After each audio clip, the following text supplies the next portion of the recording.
গোলাপ নীলাম গাধা নীলাম নীলাম রজনী গন্ধা মনের সুখে মালা গেথেছি সকাল থেকে সন্ধ্যা একবার দেখা দাও যদি ও কমলিওয়ালা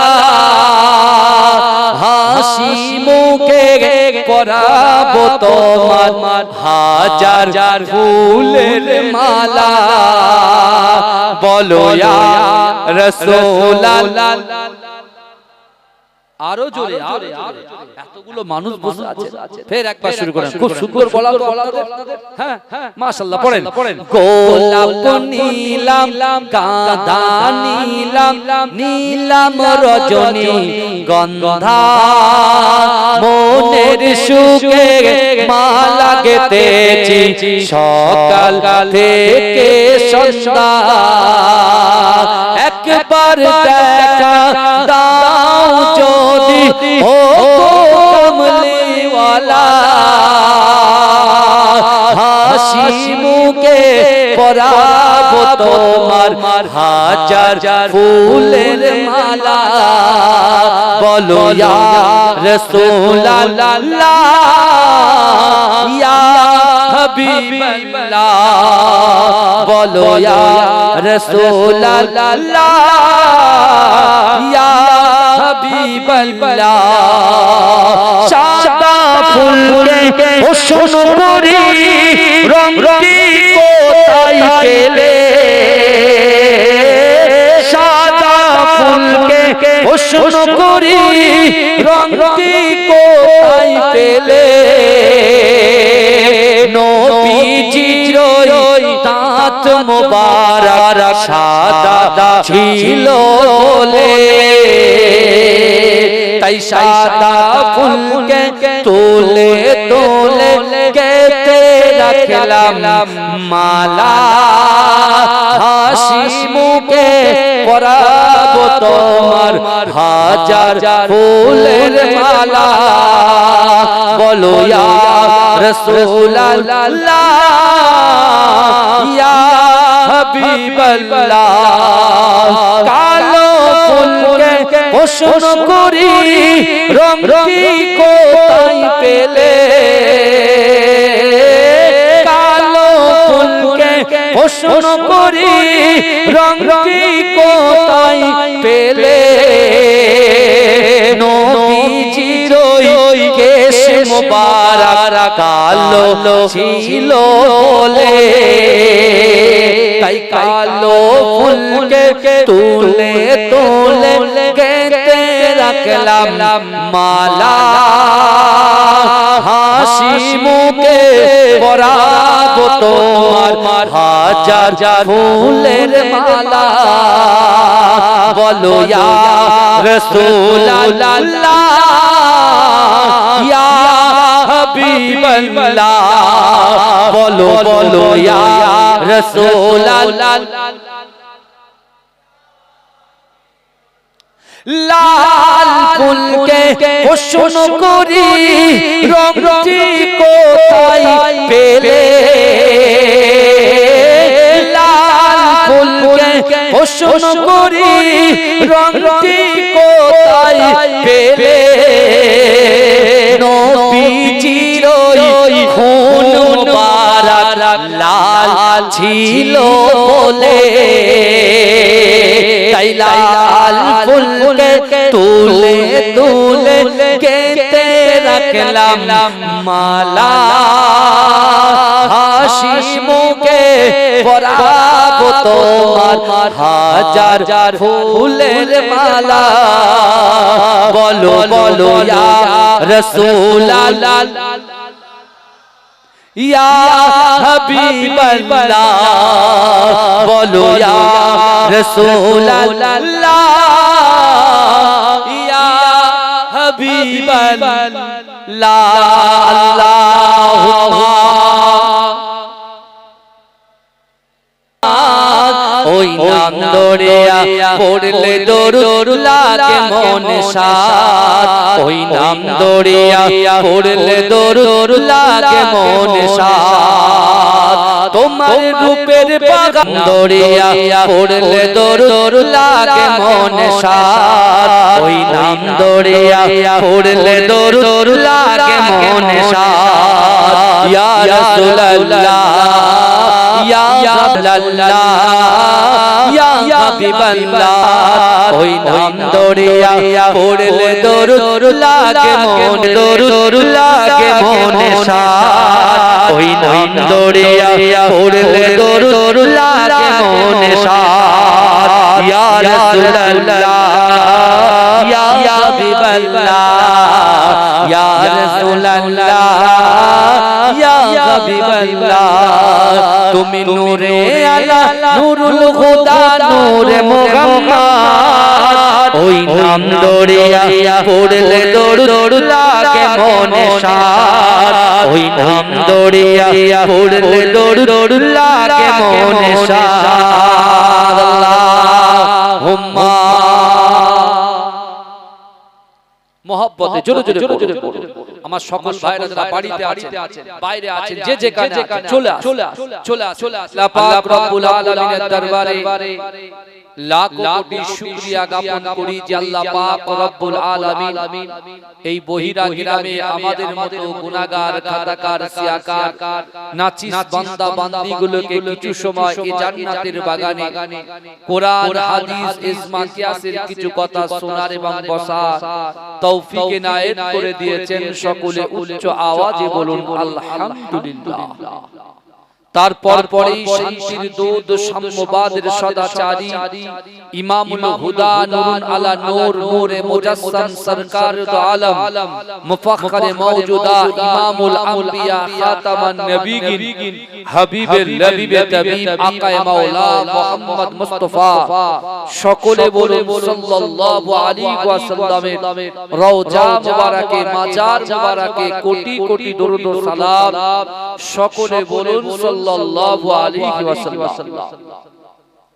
আজকে আমরা দীর্ঘ 1 বছর পরে মসজিদ উন্নতি কল্পে এবং এই গ্রামে আমার সামনে পিছনে ডান দিকে বাদিকে যত কবরবাসীরা কবরে চলে গেছেন তাদের রূহের মাগফিরাতের উদ্দেশ্যে আজকে আমরা সকলে সমবেত হয়েছি কিন্তু আমার বাবাজিরা আমরা সকলেই জানি বর্তমান সময়ে আমরা যে জান্নাতের বাগানে উপস্থিত হয়েছি বিশ্বাস করুন আমাদের উপরে আল্লাহ পাক রব্বুল আলামিন এত সুন্দর একটা জায়গা এই জায়গার সুযোগ আল্লাহ আমাকে আপনাকে মনোনীত করে দিয়েছেন কিন্তু আজও বহিরা জমিনে এরকম রাসূলুল্লাহর উম্মত আল্লাহর বান্দা আছে তারা এখন বহাল তবিয়াতে বাড়িতে বসে আছে এখানে ঘুরছে কিন্তু তারা মনে মনে ভাবছে जो भी होगा बाद में देखा जाएगा কিন্তু আমার বাবাজিরা আপনারা সবকিছু লক্ষ্য রাখছেন আমি আপনাদেরকে বলি সবার কথা তো শুনলে এবার একটু আমাদের কথা শুনে বুঝতে পারছেন সবার কথা শুনলাম সবার সাথ দিলাম কিন্তু এখন আমার আপনার কাছে পৃথিবীর শুরু থেকে শেষ পর্যন্ত আল্লাহ ছাড়া আমার রাসূলুল্লাহর মহব্বত ছাড়া আল্লাহর রাসূল ছাড়া আমাদের পাশে কেউ দাঁড়াবে না কিন্তু বর্তমান যুব সন্ধিক্ষণে আমরা ভারতবর্ষবাসী ভারতবর্ষের জমিনে বসবাস করি আর আমাদের হযরত মুহাম্মদ সাল্লাল্লাহু আলাইহি ওয়াসাল্লাম মুহাম্মদ মুস্তাফা সাল্লাল্লাহু আলাইহি ওয়াসাল্লাম তিনি নিজেই বলেছেন দেশকে ভালোবাসা ঈমানের অঙ্গ জোরে বলুন না সুবহানাল্লাহ আমরা ভারতবাসী আমরা দেশকে ভালোবাসি আর এই দেশের ভিতর থেকে আমাদের গন্তব্য স্থান হচ্ছে আমাদের আসল বাড়ি হচ্ছে দয়ার জায়গা আমাদের আসল বাড়ি কি বলেন জান্নাত যদি বলেন হুজুর আসল বাড়ি তো আমাদের কবর জি না আসল বাড়ি কবর নয় আমাদের আসল ঠিকানা মুমিনদের আসল ঠিকানা হচ্ছে দয়ার জান্নাত জোরে বলুন সুবহানাল্লাহ এখন যদি দুনিয়ার জমিনে কবরে যদি আপনি শান্তি পেতে চান, কবর থেকে আখিরাতে যদি পৌঁছাতে চান, আখিরাত থেকে আল্লাহ দুটো জিনিস সৃষ্টি করেছে, একটা হলো জাহান্নাম আর একটা হলো জান্নাত। এই যুবকেরা বিশ্বাস করে যারা জান্নাতে প্রবেশ করবে তারা জিন্দেগিতে জান্নাত থেকে বার হবে না, আর যারা জাহান্নামে যাবে ওই জাহান্নামে আল্লাহ দুটো দল রাখবে। কটা দল রাখবেন বলেন? কথা বলে দুটো দল। একটা দল হচ্ছে কাফের মুশরিকদের একটা দল, আর একটা দল হচ্ছে ঈমান থাকবে, নামাজ থাকবে না, ঈমান থাকবে, রোজা থাকবে না, ঈমান থাকবে, যাকাত থাকবে না, ঈমান থাকবে, পিতামাতার মহব্বত থাকবে না, ঈমান থাকবে, স্ত্রী হক থাকবে না, ঈমান থাকবে, স্বামীর হক থাকবে না, ঈমান থাকবে, বড়দের সম্মান থাকবে না, ঈমান থাকবে, ছোটদের স্নেহ থাকবে না। এরকম ব্যক্তিকে আল্লাহ কি করবে?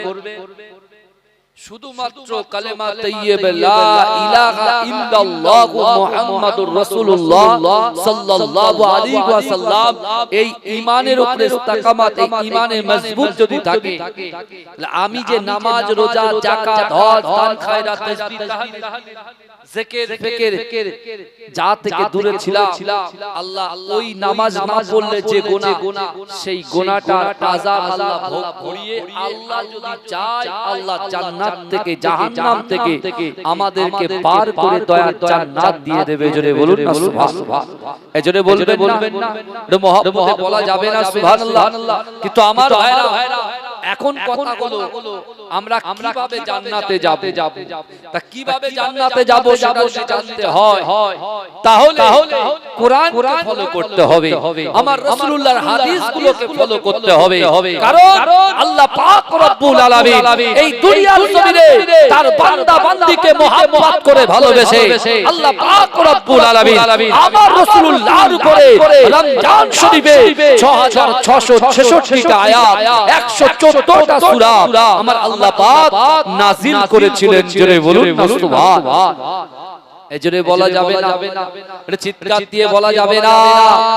আমার রাসূল সাল্লাল্লাহু আলাইহি ওয়াসাল্লামকে আল্লাহ পাক রব্বুল আলামিন জিবরাইলের মাধ্যম দিয়ে আল্লাহ যখন কোরআন পাঠালেন, ওহী পাঠালেন, বিশ্ব নবী রাসূলুল্লাহ সাল্লাল্লাহু আলাইহি ওয়াসাল্লাম সর্বপ্রথমে আজকে আমাদের বিশ্বে কোটি কোটি মুসলমান, আপনি যে কান্ট্রিতে যাবেন সেই কান্ট্রিতে মুসলমান পাবে, কিন্তু বিশ্বাস করে আমরা এতগুলো মুসলমান থাকা সত্ত্বেও আজকে যখন আমরা চিন্তার মধ্যে, আমি মনে করছি আমি চিন্তায় আছি, কিন্তু আল্লাহ বলছে বান্দা তোমরা শোনো, দুনিয়ার জমিনে আমি আল্লাহ যে কোরআন আমার রাসূলুল্লাহর উপর নাযিল করেছি, ওই কোরআনে আমি আল্লাহ স্পষ্ট ভাষায় জানিয়ে দিলাম, মান কানা লিল্লাহ কানা আল্লাহু লাহু, যে ব্যক্তি আমার হয়ে যায় আমি আল্লাহ তার হয়ে যাই। যদি বলেন না সুবহানাল্লাহ। ভাই আপনারা আগে বলেন রিজিক দেওয়ার মালিক কে? ইজ্জত দেনে ওয়ালার মালিক কে? যৌবন দেনে ওয়ালার মালিক? ব্যবসায় বরকত দেনে ওয়ালার মালিক কে? এক জায়গা থেকে আরেক জায়গায় স্থান পরিবর্তন করানোর মালিক কে? সব যদি আল্লাহ হয় তাহলে আপনি কেন টেনশনে আছেন? এই কথা, সব যদি আল্লাহ হয়, দুনিয়ায় এই আপনার বাড়ি থেকে জলসার স্টেজ পর্যন্ত আমরা হেঁটে হেঁটে এসেছি, এই ক্ষমতা দিয়েছেন কে? এই কথা বলেন, দিয়েছেন কে? আমার কোলে যে বাচ্চাটা আছে এই বাচ্চাটা দান করেছেন কে? আল্লাহ। তাহলে যা কুল কায়নাত যা কিছু দেখতে পাচ্ছেন সবই কিন্তু আল্লাহর সৃষ্টি। তা আল্লাহ স্রষ্টা আর আমরা সৃষ্টি, তাই তো? তাহলে মানুষ কাকে ভয় করবে? সৃষ্টিকে ভয় করবে না স্রষ্টাকে ভয় করবে? এই কথা বলে স্রষ্টাকে ভয় করবে। তোমার কলিজার ভিতরে, আমার কলিজার ভিতরে, আমাদের অন্তরের ভিতরে বিশ্বাস করে আল্লাহর ভয়, রাসূলুল্লাহর মহব্বত আর নামাজ আমাদের জন্য আল্লাহ ফরজ করে দিয়েছে। এই যুবক বিশ্বাস করো, দুনিয়ায় যত পার্টি আছে আপনি যদি নামাজের পার্টিটাকে অ্যাকসেপ্ট করতে পারেন, নামাজের পার্টিটাকে যদি শক্ত করে ধরতে পারেন আর আল্লাহর কাছে মাথা নত করতে পারেন, বিশ্বাস করুন আমার দ্বারায়, আপনার দ্বারায়, আমাদের দ্বারায় যেটা অসম্ভব, এই অসম্ভবকে আমার আল্লাহ পাক সম্ভব করে দেবে। জোরে বলুন না সুবহানাল্লাহ। এই জোরে বলে আমার রাসূল যখন নবী হয়েছিলেন, রাসূলুল্লাহর সঙ্গে কোটি কোটি উম্মত ছিল, আমার রাসূল ছিলেন একা ছিলেন। কথা বলেন, একা ছিলেন ভালো করে। আর আমরা এখন বর্তমান বৈরের মুসলমান বহু আছি, আশেপাশে যে জায়গায় যাবেন সে জায়গায় মুসলমান, কারোর সাথে আমাদের কোনো ভেদাভেদ নাই। এই বুঝতে পেরেছেন? কারোর সঙ্গে আমাদের কোনো দুশ্মনী নয়, কারণ যারা মানুষের পাশে থাকবে,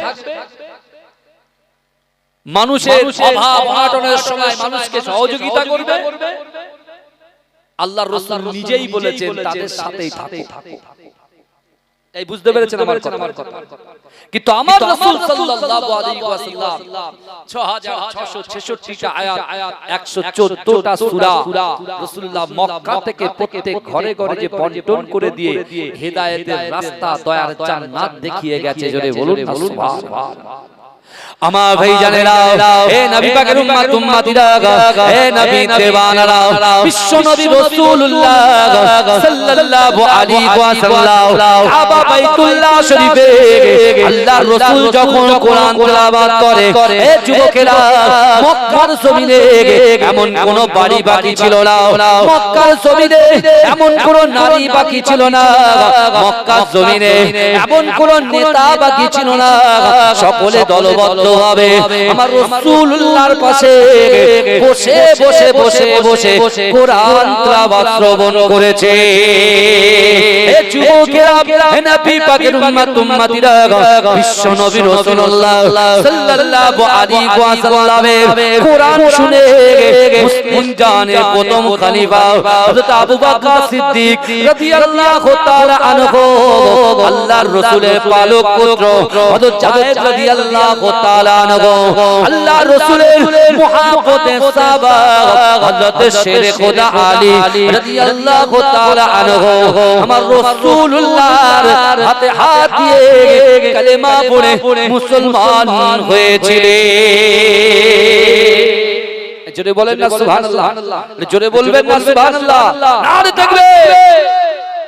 ভালো করে বুঝবে, তাহলে রাসূল একা থেকে তিনজন হয়ে গেল, একা থেকে, আর আমরা বর্তমানে কোটি কোটি কোটি কোটি, তাই তো নাকি? কিন্তু আমার ভাইরা ভালো করে বুঝে, আমাদের উদ্দেশ্য কিন্তু গাড়ি বাড়ি অর্থ সম্পদ নয়, আমাদের উদ্দেশ্য থাকতে হবে যে এই দুনিয়া থেকে আমরা কবরে যাব, কবরে আমাদের সাথে কি যাবে। এই শুনছেন? কবরে আমাদের সঙ্গে কি যাবে?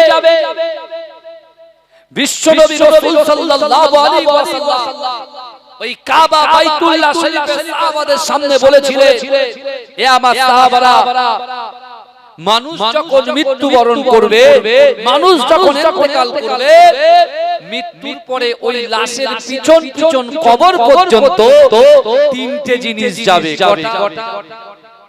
মৃত্যুর পরে ওই কবর পর্যন্ত তিনটে জিনিস যাবে। মা একটু ভালো করে বুঝে নেন, রাসূল কিন্তু একা একা থেকে রাসূল তিনজন, তার উম্মত আর আছেন কে? রাসূলুল্লাহর হাতে হাত দিয়ে নারীদের থেকে আম্মা জান খাদিজাতুল কুবরা রাদিয়াল্লাহু তাআলা আনহা রাসূলুল্লাহর হাতে হাত দিয়ে কালেমা পড়ে মুসলমান হয়েছিলেন। জোরে বলুন না সুবহানাল্লাহ। এই জোরে বলা যাবে না? এই ইসলামের জন্য, রাসূলুল্লাহর মুহাব্বতের জন্য আম্মা জান খাদিজাতুল কুবরা রাদিয়াল্লাহু তাআলা আনহার অবদান ছিল অপরিসীম। জোরে বলুন না সুবহানাল্লাহ। আমরা 2 বড়ি 4 বড়ি 5 বড়ি বাড়িতে শোনা আছে, আর আম্মা জান খাদিজাতুল কুবরা রাদিয়াল্লাহু তাআলা আনহা সেই সময় মক্কার সবথেকে ধনী নারী। এই বুঝতে পেরেছেন? কেউ বলছে 12 মণ সোনা ছিল, 12 মণ, কেউ বলছে 9 মণ সোনা ছিল, কেউ বলছে 11 মণ সোনা ছিল। তাহলে তৎকালীন সময়ে 12-14 মণ সোনা মানে বুঝতে পারছে ভাইজান? দুনিয়ার জমিনে বিশ্ব নবী রাসূল সাল্লাল্লাহু আলাইহি ওয়াসাল্লাম আম্মা জান খাদিজাতুল কুবরা রাদিয়াল্লাহু তাআলা আনহার কাছে এসে আল্লাহর রাসূল যখন মনটা খারাপ করতেন, আম্মা জান খাদিজা বলছেন, ইয়া রাসূলুল্লাহ, আপনি কাঁদবেন না, আপনার কান্না আমি খাদিজা আপনার স্ত্রী সহ্য করতে পারি না, আপনার কি হয়েছে বলে। বিশ্বনবী রাসূলুল্লাহ বলছেন, খাদিজা গো, আমি যখন কাবা বাইতুল্লাহ শরীফে কোরআন তেলাওয়াত করি, মানুষগুলো আমার পাশে বসে বসে কোরআন শোনে, মানুষগুলো হেদায়েতের রাস্তায় আসে। আর আবু জেহেল, আবু লাহাব, উতবা, মুগীরা, খালিদ, আবু সুফিয়ান, এরা সকলে তাদেরকে তাচ্ছিল্য করে, তাদেরকে কুরুচিকর মন্তব্য করে, তাদের মনটা ভেঙে দিয়ে আমার মজলিস থেকে তারা তুলে নিয়ে যায়। এই শুনছেন? আম্মাজান খাদিজাতুল কুবরা আল্লাহর রাসূলকে বলছেন, ইয়া রাসূলুল্লাহ, আপনি ব্যথা নেবেন না, আপনি চিন্তা করবেন না, আমি খাদিজা বলছি, আগামী কাল আবু জেহেল, আবু লাহাব, উতবা, মুগীরা, খালিদ, আবু সুফিয়ান, এদের সকলকে আমার বাড়িতে দাওয়াত করে তাদেরকে খাইয়ে আমি তাদের ব্রেনটাকে ওয়াশ করে দেব, আপনি ভাবনা। শুনছেন আপনি? আম্মাজানের অবদান। আর আজকে বাড়ির পাশে জলসা হচ্ছে, 100 মিটার, 200 মিটার, 300 মিটার, একটু আসবো, একটু বসবো, কোরআন হাদিসের কথা শুনবো, কিন্তু আমরা সেই দুনিয়ায় কি হবে এই চিন্তার মধ্যে আছি। কিন্তু যুবকেরা বিশ্বাস করো, দুনিয়াতে যদি সাকসেস হতে চাও, কবরে যদি সাকসেস হতে চাও, আখিরাতে যদি সফলতা অর্জন করতে চাও, তাহলে এই জান্নাতের বাগানে বসে কিছু কোরআন হাদিসের কথা শুনে নিজের জিন্দেগিটা আমলে পরিণত করো। দেখবে দুনিয়ার দিকে না তাকিয়ে নামাজের দিকে তাকাও, দুনিয়ার দিকে না তাকিয়ে কোরআনের দিকে তাকাও, দুনিয়ার দিকে না তাকিয়ে আল্লাহর ভয়ের দিকে তাকাও, দুনিয়ার দিকে না তাকিয়ে রাসূলুল্লাহর মহব্বতের দিকে তাকাও, দুনিয়ার দিকে না তাকিয়ে জিকির ফিকিরের দিকে তাকাও। বিশ্বাস করেন, এই দুনিয়াতে সফলতা অর্জন করবে, আখিরাতে সফলতা অর্জন করবে। আল্লাহর রাসূল আমাদের হাত ধরে দয়ার জান্নাতে পৌঁছে দেবে। জোরে বলুন সুবহানাল্লাহ। এজরে বলুন, সকলের কবরের ভয় আছে না? এই কবরের ভয় আছে না? একদিন না একদিন কবর আমাদের এখান থেকে পৃথিবী ছেড়ে চলে যেতে হবে। আল্লাহর কোরআন বলছে, ইজা জাআজালুহু লা ইস্তাখিরুনা সাআতাও ওয়া লা ইস্তাকদিমুন। মৃত্যু যখন আসবে, এক সেকেন্ড লেট করা হবে না, এক সেকেন্ড দেরি করা হবে না। আমার ভাই জানেরা, হে নবী পাকের উম্মত উম্মতিরা, হে নবী দেওয়ানারা, আম্মাজান খাদিজাতুল কুবরা রাদিয়াল্লাহু তাআলা আনহা আমার দয়ার নবীকে বললেন, ইয়া রাসূলুল্লাহ, ইয়া হাবিবাল্লাহ, হুজুর, আপনি ঘাবড়াবেন না, আপনি চিন্তা করবেন না, আমি খাদিজা আপনার পাশে সব সময় আছি। ইয়া রাসূলুল্লাহ, হাবিবাল্লাহ, আগামী কালকে আমি আবু জেহেল, আবু লাহাব, উতবা, মুগীরা, খালিদ, আবু সুফিয়ান, এদের সকলকে আমার বাড়িতে দাওয়াত খাওয়ার জন্য আমি এমন করে তাদেরকে আমন্ত্রণ জানিয়েছি। হে যুবকেরা, বিশ্বনবী রাসূলুল্লাহ সাল্লাল্লাহু আলাইহি ওয়াসাল্লাম আবু কুবাইস পাহাড়ের নিচে আল্লাহর রাসূল যখন কোরআন তেলাওয়াত করে, পরের দিন সকালবেলা আম্মাজান খাদিজাতুল কুবরা রাদিয়াল্লাহু তাআলা আনহা যাদেরকে দাওয়াত করেছিল, আবু জেহেল, আবু লাহাব, উতবা, মুগীরা, খালিদ, আল্লাহর রাসূলের বাড়িতে আম্মাজান খাদিজাতুল কুবরা রাদিয়াল্লাহু তাআলা আনহা আমন্ত্রণে হাজির হয়ে গিয়েছে। এই শুনছেন আপনারা? দাওয়াত আম্মাজান খাদিজা কাকে দাওয়াত? মক্কার টপ র‍্যাঙ্কের লিডার আবু জাহালকে দাওয়াত করেছে, আবু লাহাবকে দাওয়াত করেছে, উতবাকে দাওয়াত করেছে, আবু সুফিয়ানকে দাওয়াত করেছে। শুনছেন তো? হ্যাঁ, আবু সুফিয়ান, আবু লাহাব, আবু জেহেল যখন এসেছে, খাদিজাকে বলছে, খাদিজা বলো, তুমি দাওয়াত করে ডেকেছো, কি রান্না করেছো? বলে, তোমরা কি খাবে বলো, সব সারি খাবার তোমাদের সামনে হাজির হবে। তা আবু জেহেল বলছে, এক এক রকমের খাবারের নাম বলছে, আর খাবারের ব্যবস্থা করে দিচ্ছে, দস্তরখান বিছিয়ে সবার খাবার ব্যবস্থা করছে। তারপরে খাদিজা বলছে, আচ্ছা আবু জাহাল, আমি একটা কথা জিজ্ঞাসা করি। বলে হযরত মুহাম্মদ মুস্তাফা সাল্লাল্লাহু আলাইহি ওয়াসাল্লামকে তোমার কেমন মনে হয়? বলে হযরত মুহাম্মদ সাল্লাল্লাহু আলাইহি ওয়াসাল্লাম হচ্ছেন তো আল আমিন, সত্যবাদী। জোরে বলুন সুবহানাল্লাহ। কে বলছে? আবু জাহাল, আবু লাহাব এরা বলছে, তাহলে তোমরা আমার স্বামীকে হযরত মুহাম্মদ সাল্লাল্লাহু আলাইহি ওয়াসাল্লামকে তোমরা নবী বলে মান্যতা দাও না কেন? বুঝাচ্ছেন? নবী বলে তাকে মেনে নিতে পারছো না কেন? বলছে, দেখো খাদিজা, তুমি আমাকে দাওয়াত করেছো, তুমি আবার এইসব কথা জিজ্ঞাসা করছো। বলে মুহাম্মদ তো গরিব মানুষ, মুহাম্মদের অর্থ নাই, সম্পদ নাই। আম্মা জান খাদিজা বলছেন আমার রাসূল সাল্লাল্লাহু আলাইহি ওয়াসাল্লামের শিক্ষা সম্পর্কে তোমাদের ধারণা এই শুনছেন? মা খাদিজা প্রশ্ন করছে কাদের? আবু জেহেল আবু লাহাবকে, যে আমার হাবিবুল্লাহর শিক্ষা সম্পর্কে তোমাদের ধারণা কি? বলছে পৃথিবীর জমিনে সবথেকে শিক্ষক, সবথেকে শিক্ষিত হচ্ছে মুহাম্মদ মুস্তাফা। জোরে বলে, এই জোরে বলবেন না? এই জোরে বলা যাবে না? বলছে আমার হাবিবুল্লাহ আমার স্বামী, সে কি কখনো মিথ্যে কথা বলে? বলে না, কখনো সে মিথ্যে কথা বলে না। বলে তাহলে তোমাদের মানতে অসুবিধা কোথায়? আমার স্বামী নবী। বলতে তার কাছে অর্থ নাই, সম্পদ নাই, সে তো গরিব কখনো নবী হতে পারে? মক্কায় অনেক বড় বড় লিডার, মক্কার অনেক বড় বড় ধনী শ্রেণীর মানুষ আছে, তারা নবী হয়ে আসবে, তারা পয়সা আছে, অর্থ আছে। এ যুবকেরা বিশ্বাস করো, আম্মা জান খাদিজা বলছে তুমি বলো তো দেখি এই মক্কার জমিনে সবথেকে ধনী ব্যক্তিকে? এই আবু জাহল বলছে তুমি। কাকে বলছে? আম্মা জান খাদিজাতুল কুবরাকে বলছে তুমি সবথেকে ধনী ব্যক্তি। বলে ঠিক আছে যাও, আমি তো ধনী, আমার যা সম্পত্তি আছে, আমার যা অর্থের ভান্ডার আছে, আমার যা সম্পদ আছে সব আমি আমার স্বামীকে দান করে দিলাম। জোরে বলে, সব স্বামীকে দিয়ে দিলাম। জোরে বলবে? বলে এবার মানতে অসুবিধা আছে? বলে এবারে মানতে অসুবিধা আছে? আমার সব সম্পত্তি আমার স্বামীর হয়ে গেছে, এখন তুমি বলো কি করবে? কিন্তু আমার ভাইজানেরা, হে নবী পাকের উম্মতিরা, হে নবী দেওয়ানারা, বিশ্ব নবী রাসূলুল্লাহ সাল্লাল্লাহু আলাইহি ওয়াসাল্লামকে আবু জাহল আবু লাহাব মান্যতা দিলেন না।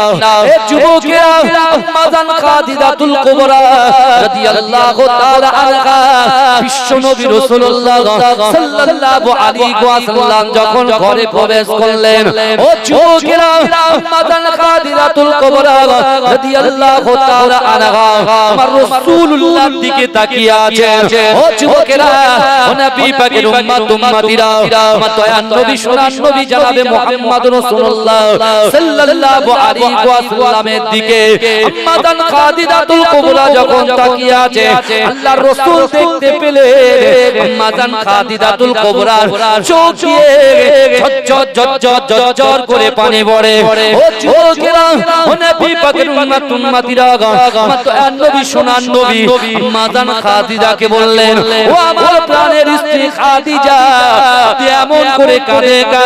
ওই সময় বলি, ইয়া রাসূলুল্লাহ, হাবিবাল্লাহ, আমি অনেক রকম ভাবে চেষ্টা করলাম, আবু জাহল, আবু লাহাব, উতবা, মুগীরা, খালিদ, আবু সুফিয়ানকে আপনাকে নবী বলে স্বীকার করানোর জন্য অনেক চেষ্টা করলাম, কিন্তু না, আমার কথা মান্যতা দিল না। ইয়া রাসূলুল্লাহ, হাবিবাল্লাহ, আমি খাদিজাতুল কুবরা আপনাকে জানিয়ে দিলাম, না, আমি খাদিজা আমার জীবনের থেকে আপনাকে বেশি মহব্বত করি। জোরে বলবেন না? চিৎকার দিয়ে হবে না সুবহানাল্লাহ, নারে তাকবীর। আল্লাহ রাসূল আম্মা জান খাদিজাকে বলছেন, ও খাদিজা তুমি কাঁদো কেন? বলছেন না, ও আমার স্বামী গো, আমি আপনার কাছে কিছু চাই না, কিন্তু আমি আপনাকে তিনটে বার্তা দিতে চাই, আপনি আমার জন্য দুনিয়ার জমিনে তিনটে কাজ করে দেবেন। বলছে কি কাজ? বলো। ও যুবকেরা, আম্মা জান খাদিজাতুল কুবরা রাদিয়াল্লাহু তাআলা আনহা আল্লাহর রাসূলের হাতটা ধরে বললেন, ইয়া রাসূলুল্লাহ, হাবিবাল্লাহ, না, আমি খাদিজা যখন ইন্তেকাল করব, আমি খাদিজা যখন আপনার কাছে থাকব না, ইয়া রাসূলুল্লাহ, হাবিবাল্লাহ, আমি খাদিজা আপনার কাছে কিছু চাই না, ইয়া রাসূলুল্লাহ, হাবিবাল্লাহ, না, আমি যখন ইন্তেকাল করব আমার জন্য কোনো কাফন কিনবেন না, আমার জন্য কোনো কাফন কিনবেন না, ইয়া রাসূলুল্লাহ, হাবিবাল্লাহ, আমি খাদিজা যখন ইন্তেকাল করব আপনার পিরান থেকে যে কোনো একটা পিরান আমি খাদিজা আমার জন্য কাফন বানিয়ে দেবে।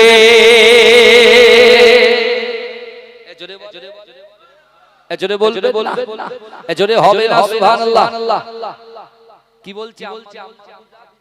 কবরের চিন্তা তিনি বলছেন ইয়া রাসূলুল্লাহ আমি যখন ইন্তেকাল করব আপনি আমার জন্য বাইরে থেকে কোনো কাফন আমার লাশ ইউজ করবেন না আপনার জুব্বা মুবারকটা আমার কাফন করে দেবেন জোরে বলুন না সুবহানাল্লাহ দ্বিতীয় নম্বর ইয়া রাসূলুল্লাহ ইয়া হাবিবাল্লাহ হুজুর আমি যখন ইন্তেকাল করব আমার লাশটা আপনি নিজে হাতে দাফন করবেন জোরে বলবেন জোরে বলবেন আর তৃতীয় নম্বর আমার দাফন যখন হয়ে যাবে আপনি শুধু আমার কবরের আশেপাশে ভালো করে নিজে হেঁটে হেঁটে হেঁটে হেঁটে বেড়াবেন আমাকে ছেড়ে চলে যাবেন না জোরে বলেন না সুবহানাল্লাহ জোরে বলবেন আল্লাহর রাসূল উম্মে জান খাদিজার হাতটা ধরে বলছে খাদিজা গো আমি যখন হেরা গুহাতে মক্কা থেকে 3.5 কিলোমিটার দূরে যে পাহাড়টার নাম হেরা গুহা পাহাড় কারা পাহাড়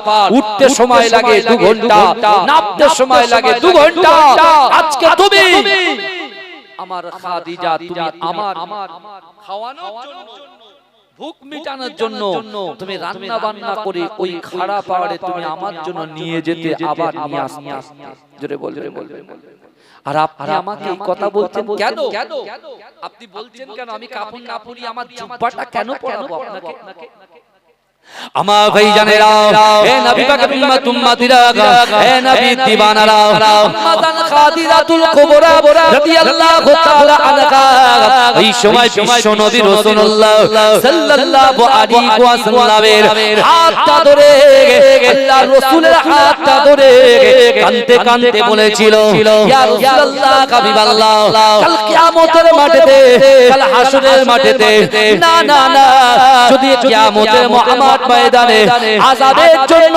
জাহান্নামে আমার ঠিকানা হয়ে যায় ইয়া রাসূলুল্লাহ হাবিবাল্লাহ আপনার গায়ে জুব্বাটা পরার জন্য জাহান্নামে যদি যায় ওই জাহান্নামের আগুন আপনার জুব্বাটা আমি খাদিজা আমার গায়ে থাকার জন্য ওই আগুন কখনো আমার পুরানোর সাহস করবে না এ জোরে বলে জোরে বলা যাবে না সুবহানাল্লাহ তাহলে সেই কবরের ভয় আমাদের যদি কবরের ভয়টা থাকতো তাহলে দুনিয়ার জমিনে আমাদের বাদরামিতে একটু কম আর আল্লাহ বলছে বান্দা চালাকি করা খারাপ আর অতিরিক্ত চালাকি করা আরো আল্লাহ সহজে কাউকে ধরে না এই কথা বলে ধরলে পরে ছাড়ে চিন্তা করেন আম্মা জান খাদিজা ইসলামে আল্লাহর রাসূলকে কতটা পাশে দাঁড়িয়ে কতটা সম্পদ ওই 12 মণ 14 মণ যে সোনা পুরোটাই বিশ্ব নবীর হাতে যখন তুলে দিয়েছিলেন আল্লাহর রাসূল দ্বীনের স্বার্থে শরীয়তের স্বার্থে ইসলামের স্বার্থে সবটাই দান করে দিয়েছিলেন জোরে বলো এটা জোরে হবে না ভাই তাকবীর দেন না নারে তাকবীর আর তাকবীর দেন না নারে তাকবীর এই বইরার ভাইরা কি সব ডিলিট হয়ে গেল সব বাংলাদেশে চলে গেছে হ্যাঁ ডিলিট হয়ে গেছে সব ডিলিট হয়ে গেছে অত সহজ না হ্যাঁ আল্লাহর মার এই আল্লাহ পাক রব্বুল আলামিন মাঝে মাঝে আঙ্গুলটাকে বেঁকা তাই বলে নিরাশ হলে হবে না আপনার কোরআনের কাছে আশ্রয় নিতে হবে আল্লাহর ভয়ের কাছে আশ্রয় নিতে হবে রাসূলুল্লাহর মুহাব্বতের পাশে আশ্রয় নিতে হবে সাহাবারা নিয়েছিলেন এই বুঝতে পারছেন আল্লাহ মাঝে মাঝে সাইজ করার জন্য আল্লাহ একটু এরকম কিছু জিনিস ঘটিয়ে দেয় বুঝতে পেরেছেন কিন্তু মুসলমান যারা হবে মুমিন যারা হবে মুত্তাকি যারা হবে ঈমানদার যারা হবে কখনো কোনো মানুষের কাছে মাথা নত করবে না আমি প্রথমে আপনারা সবাই স্বীকার করেছেন যা কিছুর মালিক সব আল্লাহ তাহলে আল্লাহ যদি হয় আল্লাহ যেমন আমিরকে সেকেন্ডের মধ্যে গরীব বানিয়ে দিতে পারে আবার গরীব করে আল্লাহ সেকেন্ডের মধ্যে আমির বানিয়ে দিতে পারে কি পারে না কথা বলে হ্যাঁ কিন্তু আমার ভাইরা আজকে দুনিয়াটা আমাদের জন্য পরীক্ষা দুনিয়াটা আমাদের জন্য কি মুমিনদের জন্য জেল শুনছেন আর আমাদের আসল ঠিকানা হচ্ছে দয়ার জান্নাত আর জান্নাত যদি পেতে চান বুনিয়াল ইসলাম ওয়ালা খামসিন ইসলামের যে পাঁচটা স্তম্ভ আছে কলেমা নামাজ রোজা হজ আর যাকাত এগুলোকে পঙ্খানুপঙ্খভাবে আদায় করতে হবে আমাদের দুপুরের খাওয়া সকালে পান্তা পেঁয়াজ দিয়ে লঙ্কা দিয়ে বুঝলে একটু আলু ভাজা করে পান্তা খাওয়ার কথা আমাদের বলতে হয় না, বুঝতে পারছেন? আমাদের দুপুরের খাবার কথা বলতে হয় না, রাতের খাবারের কথা বলতে হয় না, পানি পান করব তখন বলতে হয় না, কিন্তু আমাদের নামাজের কথা বলতে হয়, কোরআন তেলাওয়াত করার কথা বলতে হয়, মা বাপের খিদমত করার কথা বলতে হয়, স্বামীর হক আদায় করার কথা বলতে হয়, স্ত্রীর হক আদায় করার কথা বলতে হয়, সন্তানের হক আদায় করার কথা বলতে হয়। কারণ কেন বলতে হবে?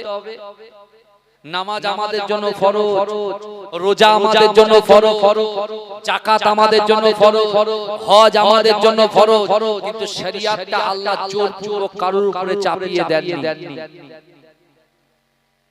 ভারত হচ্ছে গণতান্ত্রিক দেশ, এই দেশের অধিকার সবার সমান সমান, বুঝতে পারছেন না আমার ভাইরা? কারণ রাসূলুল্লাহ বলছে এই দেশকে মান্যতা দিতে হবে। ভারতবর্ষের মাটি হচ্ছে পবিত্র মাটি, জোরে বলে এ বিশ্বাস করে ভারতবর্ষের মাটি হচ্ছে পবিত্র মাটি। যদি বলেন কেন, আরো ওয়ালারা ফখর করে তাদের রিয়েলে, ইউরোপিয়ান ওয়ালারা ফখর করে তাদের ইউরো, আমেরিকান ওয়ালারা ফখর করে তাদের ডলারে, আর ভারতবর্ষের মুসলমান ফখর করে, গর্ব করে, অহংকার করে আমার রাসূলুল্লাহর নেক নজরে। জোরে বলুন সুবহানাল্লাহ। এই জোরে বলা যাবে না, এটা চিৎকার দিয়ে বলা যাবে না। আমার রাসূলুল্লাহর নজরটা কিন্তু ভারতের দিকে আছে, ইন্ডিয়ার দিকে আছে, কিন্তু আজকে যুব সমাজ আমরা নামাজ থেকে, রোজা থেকে, তাসবিহ তালিম থেকে ওয়াজ তবিয়াতে দূরে সরে গেছি। তাই তো আমাদের মাথার উপরে মেঘ উঠেছে, আর মেঘকে যদি সরাতে চাও নামাজটা ঠিকঠাক আদায় করো, রোজাটা ঠিকঠাক পালন করো। রাসূলুল্লাহ সাল্লাল্লাহু আলাইহি থেকে যেটা নিষেধ করেছে তার ধারে কাছে না গিয়ে রাসূল যেটা আদেশ করেছে পঙ্খানুপুঙ্খভাবে আমরা যদি আদায় করতে পারি, আমাদের মাথার উপর থেকে মেঘগুলো সরে যাবে। জোরে বলুন সুবহানাল্লাহ। এ বোঝা গেল কথা কি বললাম? আল্লাহ হুকুম করেছেন, নামাজের হুকুম করেছেন। ভালো করে আল্লাহ আমাদের নামাজের হুকুম করেছেন। আর বুখারী শরীফের হাদিস, আল্লাহ পাক রব্বুল আলামিন নবী ইব্রাহিম আলাইহিস সালাতু ওয়াস সালামকে বলেছিল, ইব্রাহিম তুমি তোমার সন্তানকে দুর্গম মরু প্রান্তর কাবা বাইতুল্লাহ শরীফের পাশে রেখে এসো। বাবাজি আপনি বলুন তো, ইব্রাহিম আলাইহিস সালাতু ওয়াস সালামের কটা স্ত্রী বলেন তো? দুটো। কিভাবে হলো? প্রথম স্ত্রীর নাম হচ্ছে সারা, হযরত সারা আলাইহিস সালাতু ওয়াস সালাম। তানার গর্ভে যখন কোনো সন্তান আসছে না, তিনি দ্বিতীয় বিবাহ করলেন হযরতে হাজেরা আলাইহিস সালাতু ওয়াস সালামের সঙ্গে। বুঝতে পারছেন? ভালো করে হযরতে হাজেরা আলাইহিস সালাতু ওয়াস সালামের সঙ্গে বিবাহ করলেন। নবী ইব্রাহিম আলাইহিস সালাতু ওয়াস সালাম আল্লাহর কাছে চাইছে, আল্লাহ আপনি আমাকে একটা সন্তান দেন, সুসন্তান দেন। আল্লাহ পাক রব্বুল আলামিন নবী ইব্রাহিম আলাইহিস সালাতু ওয়াস সালামের দোয়াটাকে কবুল করে আম্মা জান হাজেরার গর্ভে নবী ইসমাঈলকে আল্লাহ পাঠালেন। জোরে বলুন না সুবহানাল্লাহ। নবী ইব্রাহিম আলাইহিস সালাতু ওয়াস সালাম চেয়েছেন কার কাছে? এই কথা বলেন, চেয়েছেন কার কাছে? আল্লাহর কাছে। তা আমাদের কোনটা সুযোগ সুবিধা যা কিছু আছে, আমাদের চাওয়া পাওয়া ইচ্ছা আকাঙ্ক্ষা উদ্দেশ্য নিয়ে যা কিছু আছে আমরা চাইবো কার কাছে? বাবাজি বলেন, আজকে বহিরা গ্রামে ঢুকছি, দুই দিকে মাঠ, সবুজে ভরা সবজি আর সবজি। আপনাদের এই গ্রামের মাটি পবিত্র মাটি, এই গ্রামের যুবক পবিত্র যুবক, এই গ্রামের মা বোনেরা পবিত্র মা বোনেরা। বিশ্বাস করেন আল্লাহ তো এই গ্রামের ঐতিহ্য দিয়েছেন না দেননি? কথা বলেন। তাহলে এই ঐতিহ্যকে ধরে রাখতে চান, তাহলে নামাজের দিকে আসেন। জিকিরের দিকে আসেন, কোরআন তেলাওয়াতের দিকে আসেন, অনেক করেছে, অনেক করেছে। আপনি সাহাবাদের দিকে খেয়াল করুন, শুরু ইসলামের দিকে খেয়াল করুন, আর আজকে এখন এই জামানার কথাটা খেয়াল করুন। রাসূলুল্লাহর পাশে দাঁড়িয়েছেন কে? তার স্ত্রী খাদিজা। এমন কি তার কোটি কোটি কোটি কোটি সম্পত্তি ইসলামের জন্য দান করে দিয়েছেন। জোরে বলেন সুবহানাল্লাহ। সবার জন্য চাটাই পর্যন্ত ছিল, ইসলামের জন্য করেছে। আমরা কি অবদান রেখেছি ইসলামের? আমরা শুধু দাও দাও যেই বন্ধু আল্লাহ ভালোবাসে না, আল্লাহ মহব্বত করে না, আল্লাহ আমাদের দিকে ফিরে তাকায় না, আল্লাহ নিলে আমার বাপকে নিলে, আল্লাহ নিলে আমার ছেলেটাকে নিলে, আল্লাহ নিলে আল্লাহ আমাদের কাছ থেকে চেয়ারটা কেড়ে নিলে। আল্লাহ বলছে বান্দা বিসমিল্লাহির রহমানির রহিম আহাসিবান নাস ইউতরাকু আইয়াকুলু আমান্না ওহুম লা ইফতানুন। আল্লাহ কোরআন বলছো বান্দা তোমরা যারা ঈমান এনেছো তোমরা কি মনে করো আমি আল্লাহ তোমাদেরকে ছেড়ে দেব? ওহুম লা ইফতানুন, আমি আল্লাহ কি তোমাদের পরীক্ষা করব? এই শুনছেন? তাহলে আল্লাহ পরীক্ষা, আল্লাহ আমাদেরকে পরীক্ষা করছেন। বর্তমান পরীক্ষা চলছে, কিয়ামত পর্যন্ত চলবে। এই শুনছেন? মৃত্যুর আগ পর্যন্ত চলবে। আর এই পরীক্ষায় যে উত্তীর্ণ হবে সে তো আর জান্নাতে চলে যাবে। জোরে বলেন। আজকে বহিরাগীরা করছে না? আমার যুবক ভাইরা আপনাদের তত্ত্বাবধানে এত সুন্দর একটা জান্নাতের টুকরার বাগান সাজিয়েছেন। আর এই জান্নাতের বাগান যদি এই অবস্থায় থাকে তাহলে আল্লাহ পাক রব্বুল আলামিন খুশি হবে না বেজার হবে? নিশ্চয়ই বেজার হবে। আমার ভাইরা চলে